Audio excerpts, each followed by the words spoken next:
안녕하세요. 이번 시간은 푸시 교육을 할 텐데요. 이번도 마찬가지로 저희 신입사원이 있어서 설명해 주는 식으로 강의를 진행하도록 하겠습니다. 우선 목차를 간단히 살펴볼게요. 푸시란, 푸시 많이 들어봤죠? 푸시 서비스 등록 프로세스.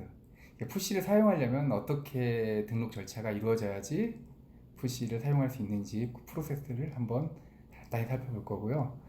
푸시에는 용어들이 있는데 이게 다 사람마다 달라요. 생각하는 게 달라서 이 용어를 정의하는 게 굉장히 중요한 부분이어서 이 부분을 설명드릴 거고요. 그 다음에 푸시 발송 프로세스, 그리고 푸시를 발송할 때 파라미터들이 있는데 거기에 좀 특수한 것들이 있는데 이것들을 좀 설명드리고 마지막으로 테스트 및 모니터링을 하는 식으로 진행을 하겠습니다. 푸시란 말 그대로 푸시면 이제 푸시 알림은 이제 서버로부터 푸시가 딱 됐을 때 단말이 그거를 이제 딱 노티피케이션 하는 걸 푸시라고 얘기하죠.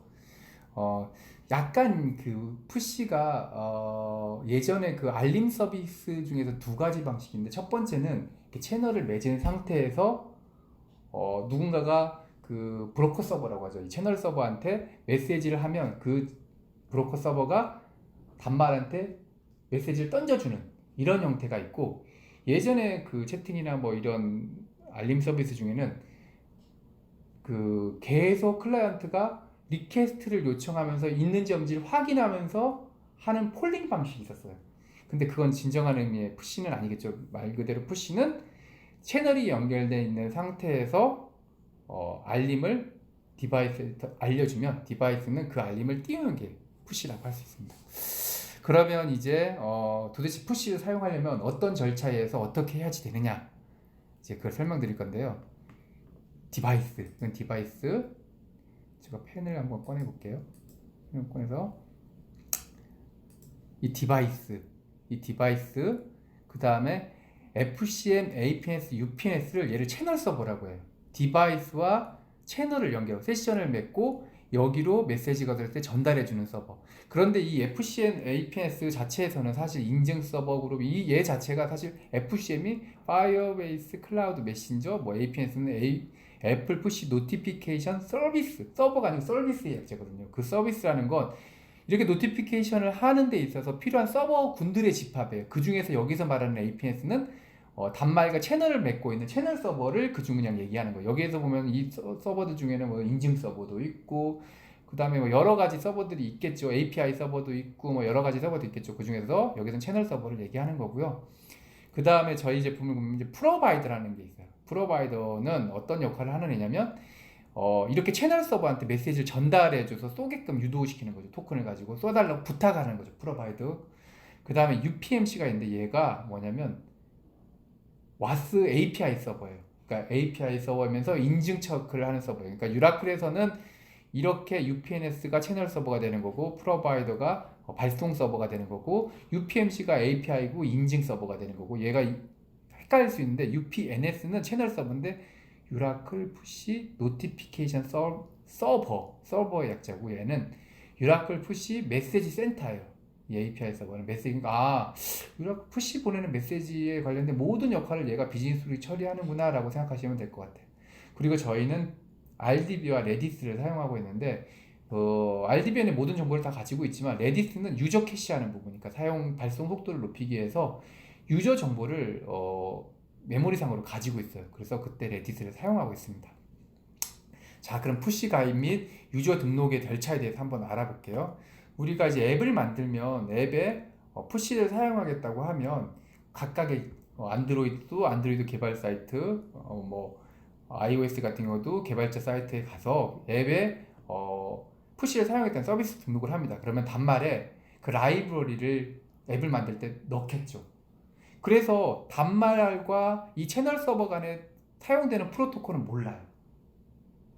그렇죠? 왜냐하면 얘네가 제공해주는 라이브러리가 들어가 있고, 이 라이브러리에서 지네들 내부적으로 통신을 하고, APNS 같은 경우는 직접 자기가 노티피케이션을 띄우기도 하고, 안드로이드는 콜백을 해줘서 메시지를 개발자가 노티피케이션 매니저를 만들어서 띄우는 형태로 가기 때문에 사실 이 안에서의 메신저의 통신은 뭘로 하는지 몰라요. 자, 그러면 맨 처음에 앱을 딱 설치를 합니다. 이렇게 앱을 하면 한번 그려볼까요? 여기다가 채널을 요청을 하겠죠. 어떤 정보를? 나 앱을 딱 설치하면서 알림창이 뜨겠죠. 푸시 사용을 허용하시겠습니까? 그러면 얘가 뜩 뜨면서 여기서 얘가 이 정보를 받아들이고 이 패키지 푸시 서비스 안에 맞네. 그러면 이제 어떤 걸 주냐면 토큰을 발급해 줍니다. 토큰을 이렇게 발급해 주겠죠. 토큰을 발급해 주겠죠. 이걸로 해야 되겠네. 토큰을 발급해 주죠. 이게 토큰이 발급됩니다. 그럼 이 토큰을 이 디바이스가 가지고 있으면 될까요? 여러분들이 핸드폰을 구매하시고 전화번호를 땄으면 그 전화번호를 나 혼자 알고 있으면 누가 전화를 해줄 수 있나요? 못하겠죠. 그래서 이 토큰 정보를 어딘가에다가 퍼블리싱 해놔야 되는데 그게 바로 API 서버 UPMC입니다. 이 UPMC는 그래서 서비스 가입 API가 있어요. 그래서 여기다가 서비스 가입 API를 호출합니다. 이렇게. 그러면 이 정보를 가지고 토큰 정보와 사용자 정보, 디바이스 정보를 가지고 여기다가 저장을 하죠. 그리고 다시 OK가 오고 이렇게 주면서 서비스 가입이 완료됐어요. 앱을 설치하면서. 즉 서비스 가입이라는 소리는 발급해준 토큰을 정확하게 리파지토리에다가 저장하는 과정까지가 서비스 가입이죠. 그건 단말과 토큰이 연계되어 있는 그 등록 단계입니다. 그런데 여러분들이 타겟팅을 하려고 하면 단말에다가 푸시 메시지를 보내는 건 아니잖아요. 단말에 로그인한 어떤 앱에 보내는 거잖아요. 그렇기 때문에 타겟팅을 하려고 들면 유저 등록 단계를 거쳐야 돼요. 유저 등록 단계는 똑같습니다. 여기서 똑같이 유저 가입을 해달라고 하겠죠. 유저 가입을 해달라고 합니다. 그러면 여기다가 아까 등록되어 있는 단말에 게스트로 등록되어 있는 그 아이디를 이 로그인했던 아이디로 업데이트를 찹니다. 그리고 다시 결과를 받아서 이렇게 OK가 오죠. 그러면 비로소 이 단말에 디바이스 아이디와 CUID, 유저 커스텀 아이덴티티 아이디가 매핑이 되고 거기에 토큰 정보까지 3개가 매핑이 되는 순간부터 이 단말에는 사용자 아이디로 발송을 할 수 있게 됩니다. 자, 그러면 여기를 보시면 투 트랜잭션을 했죠. 먼저 서비스 가입을 하고 로그인 시에 앱을 설치할 때 서비스 가입하고 로그인하면서 뭘 했죠? 유저 등록 관계를 했죠. 그런데 여기 같은 경우는 앱이 회원 비원 둘 다 사용할 때는 이렇게 사용하셔야 되겠죠. 근데 회원만 사용하면 이렇게 할 필요가 없잖아요. 투 트랜잭션 하는 거 그만큼 에러가 많이 발생해요. 그래서 다시 하면 잠깐만요. 이거 지울게요. 이 과정을 귀찮으니까 이걸로 집어내고 원 트랜잭션으로 여기에 토큰을 받은 정보 로그인할 때 아이디와 토큰 정보를 한꺼번에 보냅니다. 그걸 서비스 앤 유저라고 합니다. 그러면 여기다 다시 저장하고 다시 저장된 정보 넣고 이렇게. 자, 그러면 3개의 API가 제공이 되죠. 첫 번째 서비스 가입 API, 두 번째 유저 등록 API, 그 두 개를 합친 서비스 앤 유저 API, 이렇게 3개의 API가 제공이 됩니다. 그래서 각자 앱을 어떤 앱으로 만드느냐에 따라서 잘 저장하시면 됩니다. 그리고 참고적으로 얘기할 때 앱에 보면 요즘에는 그런 거 많이 넣잖아요. 그러니까 뭐 푸싱 거부라든지 몇 시 이후에 몇 시 이후에는 푸시를 받지 않겠다, 마케팅 푸시는 수신 거부하겠다, 이런 정보들은 여러분들 내 것이 회원 DB에다 넣어놓으셔야 돼요. 무슨 뜻이냐면 마케팅 용도로든지 어떤 홍보 목적으로 어떤 타겟팅을 해서 사용할 때 그런 유저들은 걸러내고 여러분들이 발송하셔야 됩니다. 그렇기 때문에 그런 정보들은 저희가 가지고 있질 않아요. 그 개인화 정보이기 때문에 저희가 가지도 않고, 그 다음에 앱에 그 정보들이 또 저장이 되어 있어야 되겠죠. 그래야지 푸시가 들어왔을 때 3시 이후에 수신 거부했으면 노티피케이션 안 띄우면 되니까요. 이런 식으로 처리를 하셔야 됩니다. 왜냐하면 푸시라는 것 자체는 나중에 발송 수업에서 설명을 드리겠지만 네트워크가 되지 않은 상태에서는 푸시가 발송이 되지 않아요. 근데 잠시 저장 상태로 있다가 네트워크부터 순간 푸시가 발송되기 때문에 얘가 실질적인 수신 시간은 언제 되는지 도저히 조절할 수가 없어요. 그렇기 때문에 노티피케이션 알림을 띄우니 아니는 클라이언트 쪽에서 처리를 하기 때문에 그런 설정 정보를 가지고 노티피케이션을 띄우지 말지 알림을 줄지 말지를 결정해서 필터링 하시면 됩니다. 자, 그럼 이렇게 넘어가고요. 그 다음에 용어 정의를 하는데 발송 성공, 수신 확인, 읽음 확인, 유실률, 수신율에 대해서 설명을 드릴게요. 이거는 이제 발송 시퀀스 다이어그램을 보면서 하시면은 이해하기가 쉬우세요. 발송 성공, 수신 확인, 읽음 확인, 유실률. 이건 스테이터스 값인데 어디까지가 푸시의 발송 성공이고 어디까지가 수신 확인이고 어디까지가 읽음 확인인지 스테이터스를 아까 시퀀스 다이어그램으로 살펴볼게요. 그리고 수신 확인은 사실 iOS에는 있지 않아요. iOS에서는 노티피케이션을 OS 자체 내에서 띄워요. 그 노티피케이션을 그 페이로드라는 그 안에 들어있는 정보를 가지고 띄우게 되는데 iOS 10 이상 버전은 유저 노티피케이션스라는 그런 걸 이용해서 사용자가 뮤터블 컨텐츠로 앱을 만들고 사용자가 안드로이드처럼 UI를 띄울 수 있게끔 해주는 기능이 iOS 10부터 생겼어요. 이거는 이 기능을 사용하면 수신 확인도 iOS도 가능하다라는 정도로 알고 넘어가시면 됩니다. 자, 제가 설명 안 드린 건 발송 성공, 수신 확인, 읽음 확인에 대하고 유실률, 수신에 대한 거를 다음에 여기서 넘어가서 알려드릴게요. 우선 푸시 발송 시퀀스를 보면 샌더라고 하는 거는 어떤 발송 서버겠죠. UPMC에 푸시 메시지를 전송 요청을 합니다. 그러면 UPMC는 레디스의 종류 유저 캐시를 이용해서 토큰 정보들을 가져와요. 그리고 여기에는 APS인지 FCM인지 이런 정보들을 가지고 확인을 합니다. 그리고 데이터베이스는 이 요청 정보 마스터 원장 정보를 저장을 하죠. 그리고 전송이 완료했고 다 필터링을 한 다음에 파라미터 정보가 올바른지 서비스 가입이 되어 있는지 이런 정보들을 확인하고 전송경을 요청해 줍니다. 그리고 여기는 전송해 주면서 발송 큐에 저장을 하겠죠. 그리고 스레드이 돌면서 어싱크로 돌면서 UPMC나 프로바이더 쪽으로 발송 처리를 하게 됩니다. 이렇게 되면서 수신 확인이 되는데, 자, 여기서 보면 제가 이제 발송을 해볼게요. 만약에 어떤 서버가 하나가 있습니다.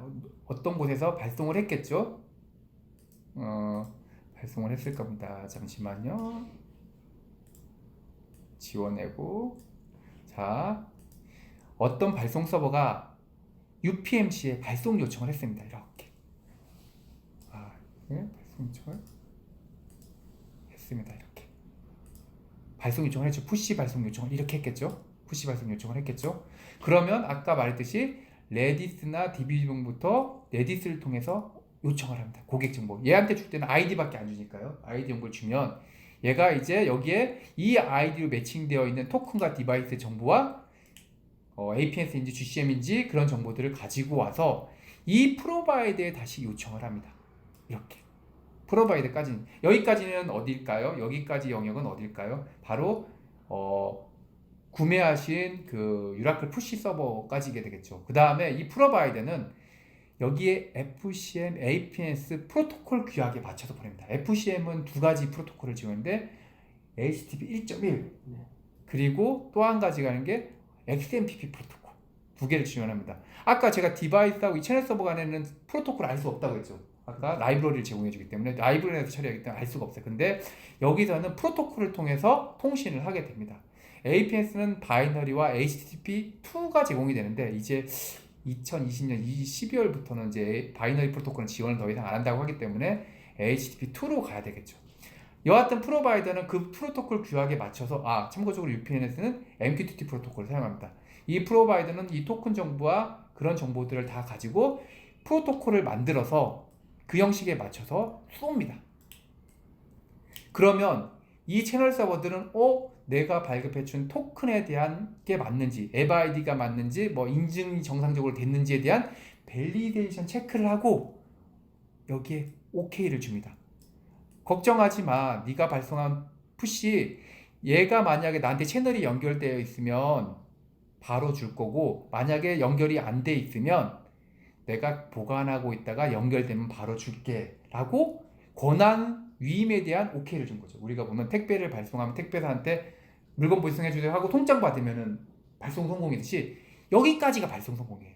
그리고 이 정보를 UPMC에 넣고 데이터베이스에 넣겠죠. 결론을 말씀드리면 아까 발송 성공이라고 하면 디바이스로 푸시가 전달된 것까지가 발송 성공이 아니에요. 채널 서버까지 푸시가 정상적으로 되고 채널 서버가 오케이 권한임을 해줬고 오케이 했는데까지가 발송 성공이에요. 자, 그래서 발송 성공이라고 해서 단말까지가 메시지가 전달된 상태는 아니라는 거예요. 자, 그럼 제가 아까 설명드렸던 발송 성공의 개념을 설명해 드렸죠. 자, 두 번째. 그러면 수신 확인. 수신 확인은 뭐냐? 수신 확인은 이제 얘가 채널이 연결되어 있으면 얘가 발송을 이렇게 합니다. 이렇게. 그리고 XMPP 같은 경우에는 수신하게 되면은 이리 오는데 수신하기는 XMPP도 이제 없어졌어요. 그래서 단말이 수신하게 되면 노티피케이션 띄우기 전에 UPMC한테 수신확인 API를 콜을 합니다. 그리고 여기에 등록이 되는 거죠. 여기까지가 수신확인. 그럼 읽을 확인은 뭐냐? 이제 노티피케이션 디바이스에서 뜨면 잠시 볼까요? 잠시만요. 디바이스 여기에서 노티피케이션이 뜨면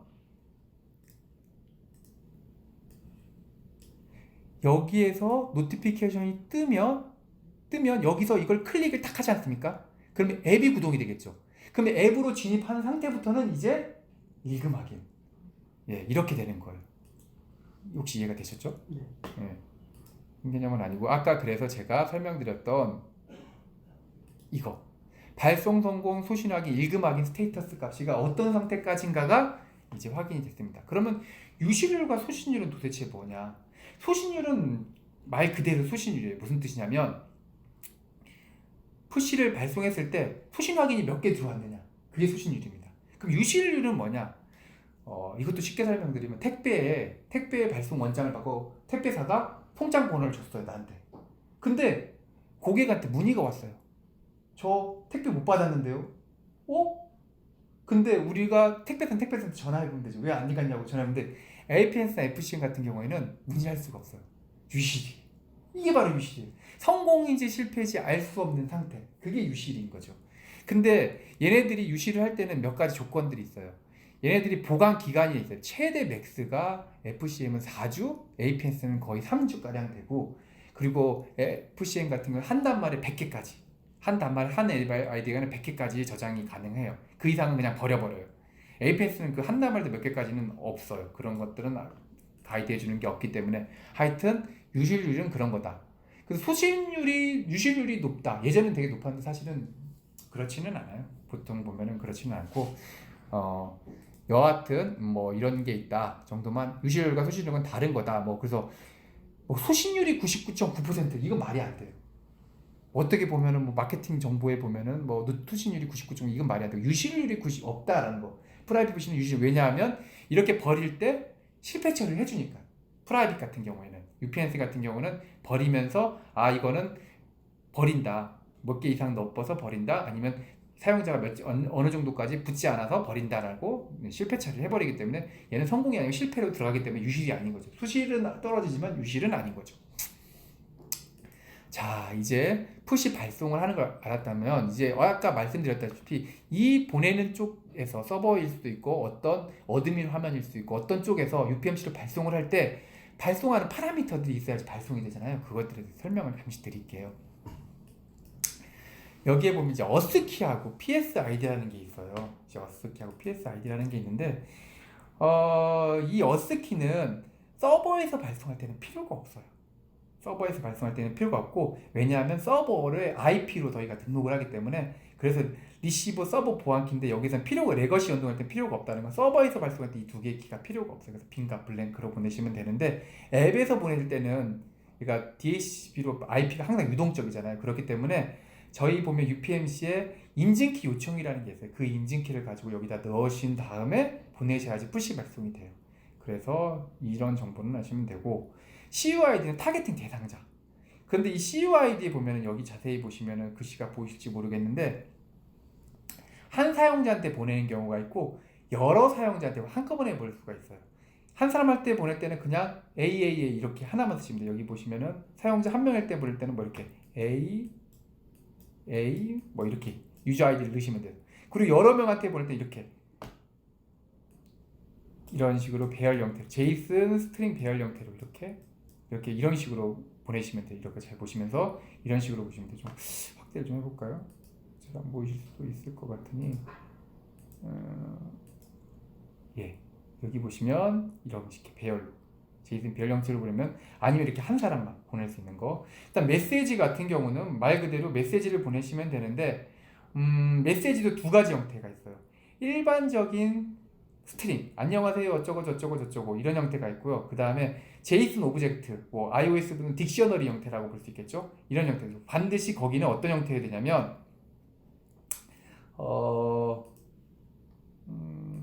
제가 이런 형태에 돼요.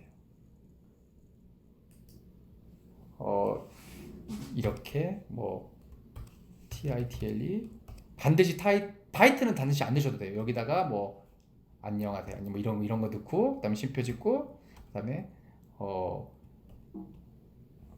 엔터가 먹네.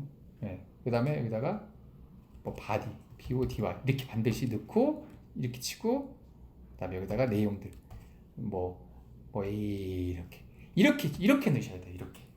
그래서 타이틀과 바디. 타이틀은 필수값은 아닌데 바디는 반드시 필수값입니다. 네, 이렇게 하시면 되고요. 네, 이렇게 넣으시면 되고 두 가지 형태가 있다. 일반적인 스트링과 제이슨 오브젝트 스트링으로 넣어야 된다. 그 제이슨 오브젝트는 타이틀과 바디로 되어 있어야 되고 타이틀은 안 넣어도 되지만 바디는 필수값이다. 왜 이 형태를 가냐면 APS가 아까 OS가 자동으로 노티피케이션을 띄워준다고 했잖아요. 이 형식이어야지만 노티피케이션을 띄워줘요. 안 그러면 띄워주지 않아요. 그렇기 때문에 iOS 규격에 맞춰서 할 수밖에 없습니다. 자, 템플릿 YN이라는 같은 경우는 이렇게 치환 변수가 있을 때 사용하는 건데 지금은 이건 안 쓰셔도 돼요. 알아서 자동으로 쳐주게 되게 필수값은 아니에요. 서브타이틀 이것도 쓰지 않기 때문에 안 넣으셔도 되고 프라이어리티는 뭐냐 우선순위인데 긴급 메시지가 있고 뭐 보통 메시지가 있는데 우리가 대량으로 어떤 뭐 사용자 CSV 발송이라든지 전체 발송 같은 거를 보냈을 때 갑자기 어떤 건별 메시지를 한 건을 중간에 보내야 돼요. 그럴 때 5로 보내라. 그러니까 대량으로 발송하는 건 무조건 3으로 보내야 되겠죠. 그리고 개별 발송하는 건 급한 건 5로 보내시면 됩니다. 그거고 배지 넘버라는 거는 어찌됐든지 간에 그 앱에 보면 이렇게 띡 뛰는 거 있잖아요. 여기 카운트 1, 2, 3, 4 뜨는 거. 그 카운트를 조정할 여기 숫자로도 조정할 수 있는데 이게 근데 UPMC의 설정 값에서 오토 기능이 있고 수동 기능이 있어요. 이 부분은 조금 설명이 많이 필요한 부분이어서 나중에 이것들은 궁금하신 분들은 전화를 주시거나 상담 요청해 주시면 게시판 남겨주시면 자세하게 설명을 드릴게요. 어찌됐든 이걸 사용하면은 0은 사용하지 않고 1은 사용한다 라는 정도만 사용하시면 될 것 같으세요. 보통 모두 오토로 되어 있어서 리저브 데이터 말 그대로 예약 발송. 근데 형식이 YYMMDD 한 칸 띄고 HHMISS 이 형식을 가져야 된다. 그다음 서비스 코드라는 게 있는데 저희 같은 경우는 그 사용자가 단체로 대량으로 뭔가를 발송할 때 나는 APS 사용자만 보내고 싶다. FC만 사용자가 보내고 싶다. 이럴 때 서비스 코드를 등록해 놓고 그 서비스 코드 all이라는 건 다 보낸다. 뭐 퍼블리싱은 FC입니다. 이렇게 어드민하면서 이런 용도를 놓고 쓰는데 보통 all로 쓰시면 됩니다. 그리고 사운드 파일은 이거는 안 쓰는데 그냥 저희가 기본으로 놓고 만약에 앱에 어떤 사운드 파일을 집어넣고 그 알림으로 울리고 싶다. 특히 안드로이드 같은 경우겠죠. 그럴 때 사용하는 건데 보통 안 쓰고 있고 EXT는 조금 속된 말로 하면 짜고 치는 고스톱이라고 생각하면 돼요. 앱을 만드는 클라이언트와 이 보내는 사용자. EXT 컬럼에는 상세 화면, 그러니까 노티피케이션이 뜰 때는 이 정보가 안 보이겠죠. 근데 그 노티피케이션을 툭 눌러서 앱이 구동되면서 보여주는 상세 페이지에서는 개발자가 그 EXT 정보를 받을 수가 있어요. 그럼 이 EXT 정보를 뭘 하느냐? 여기다가는 뭐 좌표값도 넣어줄 수도 있고, 이미지 URL 정보도 넣어줄 수 있고, 뭐 HTML URL 정보도 있고, 뭐 동영상 정보도 넣어줄 수 있고, 어떤 규약을 만들어서 뭐 이렇게 정하시는 거예요. 그래서 내가 만약에 뭐 이렇게 쓰겠죠. 만약에 내가 EXT에 EXT에 1이라고 넣고 파이프 넣고 여기에 HTTP 뭐 이렇게 URL 정보, 이미지 정보 그러면은 1은 뭐 이미지 정보니까 상세 화면에 그 웹뷰 안에서 img src 해가지고 이걸 로드 시키면 되겠죠. 그리고 뭐 2 같은 경우는 뭐 HTML5 HTML 보면 웹뷰 꺼내서 src다 이거 집어넣으면 되겠고 뭐 여러 가지 아니면 기타 정보 3 해놓고 여기다가는 X좌표, Y좌표, 위경도 값 집어넣고 3일 때는 지도권에서 위경도에서 그 상세 화면을 꾸미는 어떤 정보 값을 넣으시면 돼요. 근데 저희가 쓰는 게 지금 기본으로 1부터 6까지는 되어 있기 때문에 보통 쓰시면 100부터 사용하시면 돼요. 100부터 여러분들이 쓰시고 싶은 걸로 사용하셔서 어떤 값을 만드시고 그 다음에 클라이언트 개발하시는 분이 내가 이 값을 주면 어떤 값을 줄 테니까 이거를 어떤 상세 화면을 꾸며달라 라는 용도로 사용하시면 됩니다. 이해가 되셨어요?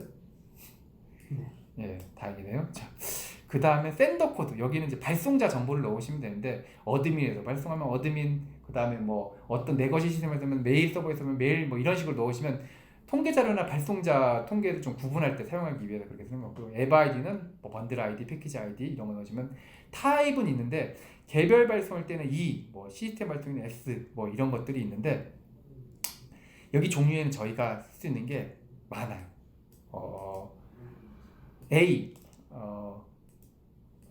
A라는 건 전체 발송, 회원 전체 발송. 이건 아까 말했듯이 회원 비용 다 나가는 거예요. 근데 회원제 앱을 사용하실 때 전체 발송을 할 이유는 없겠죠. M으로 발송하시면 이건 회원만 발송. 네. 그리고 N은 비회원 발송. 그러니까 얘는 회원 비회원 다 쓰는 앱은 A라는 걸로 발송하시면 되고 회원만 쓰는 앱은 M으로 발송하시면 되고 N이라는 건 비회원한테도 보내고 싶을 때 사용하시면 됩니다. 이런 것들이 있고 그다음에 C, 얘는 CSV 발송을 하겠다. 그리고 G는 그룹 발송을 하겠다. 자, 이런 것들이 이제 좀 대량으로 발송하는 어떤 발송 타입이 될 거고요. 그 다음에 개별로 발송하는 타입이 E와 S가 있어요. 그럼 차이가 뭐냐? 이치에서 따서 그런데 이치는 E를 넣으면 CUID라는 아까 이 CUID라는 이 CUID에 값을 넣어야 돼요. 아까 이런 식으로. 이 발송은 CUID 값이 있는 거고 아까 G 같은 경우는 그룹 시퀀스 번호를 넣어야 돼요. 그리고 CSV 같은 때는 어태치 파일, 첨부 파일을 넣어야 되고 이런 식으로 쓰는 거예요. 그럼 S는 도대체 뭐냐? 개별 발송인데 S는 뭐냐? 이거는 저희가 테이블이 원장 테이블, 그러니까 얘 리퀘스트 했을 때 정보를 담는 원장 테이블. 여기에는 뭐 100명 단체로 100명이 발송됐고 그 중에 성공은 3명이고 뭐 성공은 90명이고 실패는 뭐 3명 이렇게 있는 그런 원장 테이블이 있고 그 다음에 석세스 테이블이 있고 실패 테이블이 있어요. 그러면 여기에 원장에 전체 만약에 회원만 발송했는데 제 회원이 100명이었어요. 100명이었고 그 중에서 90명이 발송 성공했으면 이렇게 나오겠죠. 보낸 정보 여기 안녕하세요 뭐 회원들에게 공지사항 드립니다 이런 메시지가 적혀있고 여기에 카운트가 적혀있죠. 100, 90, 뭐 10 이렇게 나와있으면 90은 다시 여기에 그 토큰과 그 아이디의 정보인 티프시 석세스라는 테이블이 저장되고 페일은 티프시 페일이라는 테이블에 각각의 성공 정보가 저장해요. 근데 이 S는 이런 경우가 있잖아요. 어떤 메일 시스템에서 푸시를 발송해요. 메일이 도착할 때마다 메일이 도착했습니다. 근데 메일 시스템이 하루에 보내는 게 막 몇십만 건씩 몇백만 건씩 돼요. 그러면 원장 테이블에 이것들이 엄청나게 쌓여있죠. 그럼 속도가 엄청나게 나중에 느려질 거예요. 이 쓸데없는 데이터를 쌓습니다. 그럴 때는 S로 보내는 거예요. 그럼 아예 아무것도 안 쌓는다. 데이터베이스 내용을 아무것도 안 쌓는다. 물론 로그는 남죠. 네, 그럴 때 사용하는 거고 E는 그냥 똑같이 쓰는 거. DB인 YN이 있는데 DB는 아까 제가 원장 테이블이 있고 석세스 테이블, 페일 테이블인데 이 대량으로 전체 발송을 했어요. 근데 아까 100명 중에서 90명은 성공인데 그 상세 정보를 볼 필요가 있느냐? 없으면 그냥 노로 보내시면 석세스 테이블이 안 쌓여요. 그리고 실패는 쌓여요. 무조건. 그때는 노로 하시면 돼요. 근데 내가 성공 테이블도 조건별로 다 사용자의 상태값을 알고 싶다. 그러면 Y로 보내시면 돼요. 네, 그렇게 되는 거고 스플릿 메시지 CNT와 딜레이 세컨드라는 게 있는데 우리가 이것도 대량 발송을 할 때 사용하는 건데 만약에 CSV로 100만 명을 발송한다고 치세요. 그러면 100만 명을 한꺼번에 발송하면 그 100만 명의 데이터에 대한 정보가 Q에 쌓이는데 그게 다 메모리를 사용하게 돼요.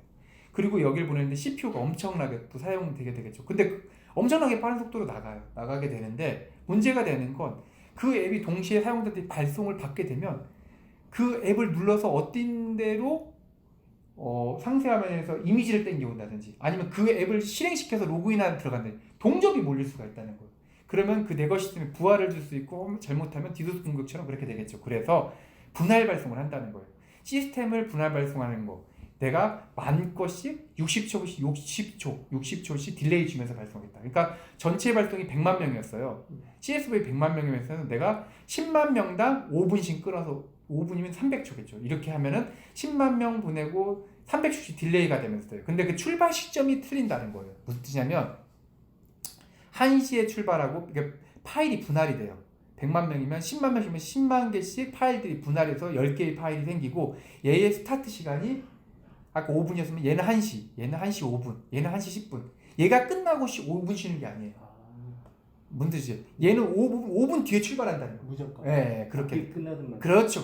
그렇게 되는 거니까 그 시간 간격을 잘 조절해서 하시면 됩니다. 자, 지금까지는 이해가 다 되실 거예요. 그 다음에 샌드 타임 리미트인데 이런 경우가 있어요. 전체 발송, 대량 발송을 보낼 때 몇 시 이후로는 발송하면 안 되는데 10시 이후에 광고성 메시지를 발송하면 안 되는데 발송이 되면 안 되잖아요. 그래서 이 제약 조건을 걸어요. 근데 사실상 얘는 별 문제가 없고 프로바이더 쪽에는 문제가 프로바이더 쪽에 있는데 얘가 아까 제가 말씀드렸듯이 여기 보면은 발송 쪽에 두 가지가 있잖아요. 얘가 처리해서 얘한테 넘긴다고 했잖아요. 실질적으로 발송 또 얘가 있기 때문에 여기에 보면은 또 제한 시간이 있어요. 발송 제한 시간. 거기다가 시간을 걸면 돼요. 그래서 쟤는 사실상 크게 의미는 없는데 크게 의미는 없다. 저거는 무시해도 된다. 필수값이 아니기 때문에 안 쓰셔도 된다. 이건 안 쓰셔도 상관이 없다. 근데 UPMC에서도 발송 제한을 걸 수 있긴 한데 걸어봤자 보통 큐에 담기는 시간이 뭐 이렇게 오래 걸리지 않기 때문에 100만 보내면 몇 분밖에 안 걸리기 때문에 사실 큰 의미는 없습니다. 예전에 GCM이 도주 모드에 안 빠졌을 때 요즘은 무조건 도주 모드에 빠지기 때문에 이것도 그냥 저희가 무조건 안 쓰시면은 도지 발송을 해드려요. 그렇기 때문에 여기는 그냥 안 쓰셔도 돼요. 이것들은 무시하셔도 됩니다. 안 내셔도 되고요. 그 다음에 여기서 중요한 게 이제 페일 메시지 CMS인데 이게 SMS는 푸시를 발송하고 실패된 거를 SMS로 대체 발송하고 싶어요. 그러면 저희가 실패 테이블을 넣어주지만 근데 실패 테이블은 계속 로고가 증가가 되겠죠. 근데 그걸 주기적으로 어떤 데몬이 돌면서 찾으면서 한다는 것 자체는 무리가 있어요. 그래서 저희가 TFC SMS 테이블에 실패한 정보들을 넣어드려요. 이거 여기다 Y로 두시면 그러면 어떤 걸 가지고 거기서 돌면서 걔만 발송하고 지워내면 되니까 부하가 없게 되겠죠. 그런 용도로 사용하시라고 이거. 그리고 여기는 리밋 웨이트는 뭐냐면 소신 확인이 안 된 메시지들은 넣어드려요. 근데 사실적으로 보면은 익스파이어 데이시 있거든요. 아까 그 TFC SMS 탭에 거기에 지금 시간이 1분이면 5분 뒤로 익스파이어 데이시 넣어드려요. 그래서 소신 확인이 들어오면 걔가 지워져 버리는데 소신 확인이 지워지지 않으면 계속 남아있겠죠. 그럼 데몬이 돌면서 발송하면 되겠죠. 근데 여기도 주의할 건 APNS는 아까 소신 확인이 안 된다고 했잖아요. 반드시 어떻게 만들어야지? 이렇게. 뮤터블 컨텐츠로 발송을 하고 저희가 무조건 뮤터블 컨텐츠로 발송해 주니까 클라이언트 쪽에서 이 유저 노티피케이션스라는 걸 프레임워크를 사용을 하셔야지만 된다는 거. 그렇게 앱을 만드셔야지만 수신 확인을 처리할 수 있기 때문에 이거를 사용할 수 있다 정도만 알아두시면 될 것 같아요. 자, 이제 파라미터 정보 이제 다 넣으실 수 있으시겠죠? 그리고 이제 응답을 줘요. 그렇게 말하면 이제 응답 값이 있는데 리저트 코드와 리저트 바디가 있는데 어떤 분들은 이 리퀘스트를 하고 HTTP 200번을 받으면 성공이라고 무조건 생각하시는데 아니에요. 200번을 주고 바디 안에 이렇게 제이슨 형태의 데이터를 줘요. 여기에 제이슨 데이터의 리저트 코드가 빵빵빵빵이면 성공해요. 만약에 빵빵빵빵이 아닌 4444 뭐 서비스 등록이 안 된 사용자 이런 것들은 에러예요. 그러니까 이런 것들은 실패로 다시 발송하는 뭘 처리를 하셔야 로직이 필요하다는 거예요. 결론은 HTTP 200 코드가 아닌 거기 200 코드에서 받은 리저트 데이터의 헤더 값이 어떤 거냐를 확인하셔서 정보 처리를 하셔야 돼요. 그리고 여기에는 성공한 사용자, 실패한 사용자 이런 정보들을 둔다. 여기서 이제 not exist CYDS라는 게 있는데 여러 명의 사용자를 CSV로 발송한다든지 아니면 배열 발송을 통해서 보내면 이 중에서도 푸시 서비스 가입되지 않은 사용자가 있을 수 있잖아요. 그것들은 여기다가 알려줘요. 이 사용자는 서비스 가입돼서 발송 자체에서 빼버렸다라는 정보를 알려줘요. 배열로 던져주게 돼 있어요. 그리고 이건 예약 발송일 때 아까 예약 번호를 넣으면 예약 발송인데 걔는 실시간 발송하기 때문에 시퀀스 번호가 안 따져요. 그냥 예약 번호가 따져요. 이걸 가지고 이제 처리를 해주셨습니다. 이렇게 푸시를 파라미터 정보 넣고 하시면 된다라는 정보로 알아두시면 되고요. 실질적인 이제 정보들은 푸시에 대한 개념들은 알으셨을 거고 푸시를 어떻게 하면 발송을 할 수 있다라는 것 정도는 아셨을 거라고 생각이 돼요. 그 중에서 뭐 좀 더 자세하게 설명드리고 싶은 것들은 있긴 한데 워낙 이렇게 되면 너무 시간이 길어져서 이런 것들은 나중에 문의를 하시든지 더 필요한 항목들이 있으면 요구를 하시면은 제가 좀 더 자세히 설명을 드리는 걸로 할게요. 그럼 간단하게 샘플을 보여드리고 어떻게 이용되는지 확인시켜 드리고 마치도록 하겠습니다. 우선 보면 이제 저희가 설치가 되면 이렇게 UI 콘솔 UPMC 아까 UPMC 메시지 센터라고 했죠. 여기에 이제 UI 콘솔이 들어가요. 넣는 거 이제 로그인 하게 되면 이렇게 발송 분당 처리 현황들을 볼 지금 발송 아무도 안 하고 있죠. 테스트 서버인데 아무도 안 하고 있죠. 그리고 뭐 현황들 이런 거 간단하게 보실 수가 있고, 그 다음에 아까 프로바이드의 상태 정도, 상태는 얘가 상태가 이렇게 파란색 잘 되고 있구나. 그리고 지금 처리 현황들 이런 것들을 볼 수가 있어요. 뭐 인증서도 교체할 수 있고 이런 것도 있고, 그 레디스 상태도 뭐 간단하게 확인할 수 있고, UPNS 상태 서버 그룹 확인 뭐 이런 것들도 간단하게 할 수 있고, 여기서 이제 가입자 주에는 아까 제가 데이터베이스에서 도 있고 레디스에서도 가능하죠. 여기서 보면 레디스의 사용 능력, 여기는 사용자가 실질적으로 발송되는 사용자고, 여기서 하면은 실질적으로 발송이 된다고 보시면 돼요. 여기서 삭제를 하시면 레디스까지 다 삭제가 됩니다. 삭제도 하실 수가 있으세요. 그리고 발송 API, 여기서 실질적으로 푸시 발송돼 볼 수 있고, 푸시 가입도 테스트로 가입도 해볼 수가 있어요. 그리고 그러니까 운영을 하면서 이렇게 뭐 테스트 발송을 해보거나 사용자를 가입시키거나 이런 것들 여기서 할 수가 있다는 거고, 그러니까 발송 현황도 조류기가 가능하겠죠. 앱 아이디 뭐 이렇게 해서 날짜 선택해서 막 있을 것 같기도 하고, 한번 해볼게요. 1월 달에 이걸 해놓고 조회를 해보면 이렇게 발송하는 것들을 볼 수가 있죠. 성공 내력들이 보이겠죠. SMS 발송은 누구 뭐 상태가 어떻고, 이 스테이터스 1은 뭐냐면 스테이터스가 1, 2, 3으로 나오는데 1은 발송 성공, 2는 수신 확인, 3은 읽음 확인, 그 실패는 실패 여기 들어가겠죠. 네. 이 1, 2, 3으로 나온다. 아까 제가 발송 성공, 수신 확인, 읽음 확인에서 설명드렸죠. 자, 실질적으로 그러면 여기는 또 로그들 또 운영 모니터링 전체적으로 잘 이루어지고 있는지, 상태가 지금 UPM 프로바이드가 다 파란색이니까 잘 되고 있구나. TPS가 이게 의미면 지금 현재 이 측정 시간에 인풋 아웃풋이 아무것도 없어요 지금. 그리고 가장 맥스가 18, 18이었고 뭐 이렇게 되어 있다. 꼭 욕 같네요. 예. 로그 정보를 볼 수가 있어요. 실시간으로 로그를 보실 수가 있으세요. 이렇게.